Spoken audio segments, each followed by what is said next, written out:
In the crazy world of TikTok, challenges light up the platform, offering an exciting way for users to showcase their talents and connect with a global community, all at the tap of their phones. But within this exhilarating landscape hides a darker reality, where challenges can take a perilous turn, where kids are risking their lives for fame.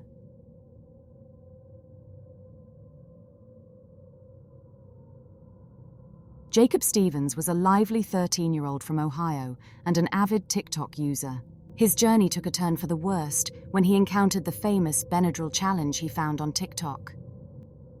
In the confines of his home, Jacob, along with friends, decided to participate in this risky trend. Ignoring safety regulations and the instruction label on the packaging, he ingested a staggering 12 to 14 Benadryl pills, hoping to induce hallucinations. The repercussions were swift and severe. Jacob, in the midst of friends recording the challenge, experienced seizures and was rushed to the hospital.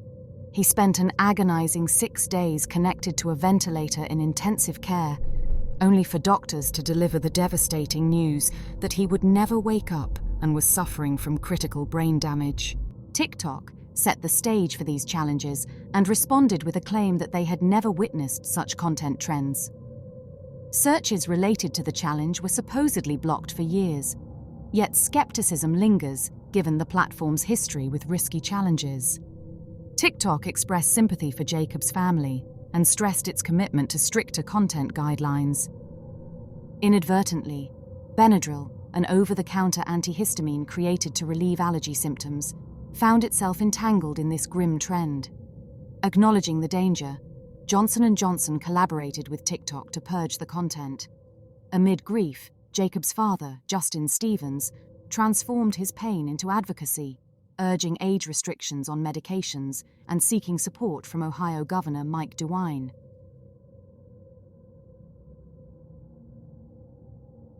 Nick, an impressionable young 12-year-old from Miami, came across the fire challenge on TikTok. Ignoring the potential risks and excited to have some fun in his grandmother's backyard, he learned a tragic and unforgettable lesson about fire safety. It was the day of October 7th, 2020, and the day after his granddad's passing.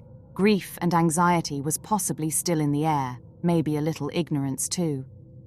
Nick was hanging out on the back porch at his grandmother's house with his younger brother and cousins. While the adults were in another room, the kids were chatting about TikTok videos, including one showing the fire challenge, where a teen lights objects on fire after dousing them with accelerant. Curious, 11-year-old Nick saw a lighter and decided to give it a try. His own words were as follows: "I poured a little bit of rubbing alcohol on the concrete floor, lit it and put it out. But I guess the bottle had caught on fire and it exploded. I started burning." Panicked and in excruciating pain, Nick ran to where all the adults were, in the front of the home, hoping that someone could spare him of his misery. Luckily enough, a quick-thinking uncle of Nick's had the idea to spray him with water from a nearby hose. This water helped with the flames and stopped the burning temporarily, but the damage was irreversible. Nick's worried family managed to find a police officer at a nearby school, and he was swiftly airlifted to HCA Florida Kendall Hospital. Nick spent an excruciating 6 months in and out of hospital, vital time he could have used playing with friends, instead learning how to walk and dress himself. He underwent 50 surgeries, the burns so deep and severe that they damaged the nerves in his legs. "It was horrible," says his mother, Estella Guillen. "It was heartbreaking, devastating, and traumatic." The Skullbreaker Challenge. This challenge involves 3 people. Well, 2 people who are aware of the challenge and 1 unsuspecting victim. The challenge involves 2 people approaching the victim and asking them how high they can jump. When they jump, the 2 people kick their legs from beneath them so they fall back onto their head. Unlike the other challenges, this challenge is very intentional when it comes to inflicting harm to the victims immediately. Emanuela Medeiros, a 16-year-old Brazilian girl, was in the trustful presence of her friends on the day of the 11th of November 2019.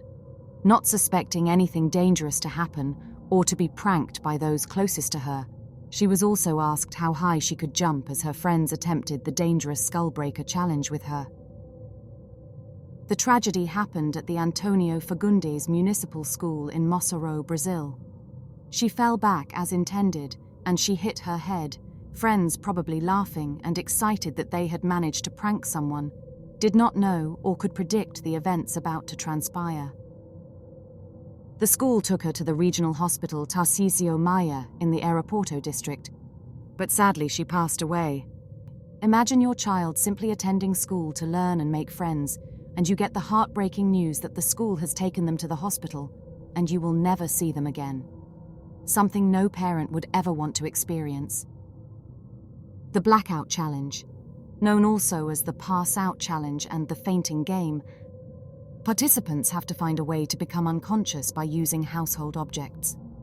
The Blackout Challenge had been around before TikTok and just gained relevancy again within this new app designed for teenagers. The challenge has resulted in the deaths of between 15 and 20 children.